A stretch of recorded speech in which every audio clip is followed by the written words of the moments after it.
Hello friends, in this video I gonna show you how to insert bold horizontal line in your MS Word document.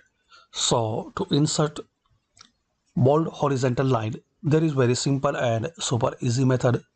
Firstly, you need to click anywhere on your document and then type or press 3 times underscore,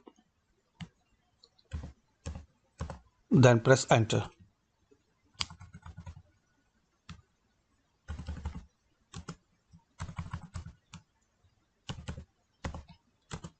That's it. So just type 3 times underscore underscore underscore, then press enter.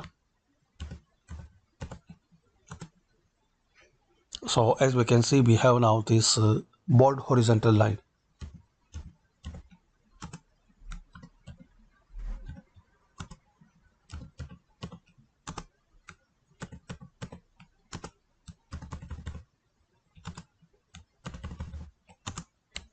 And if you type more than 3, still this method will work.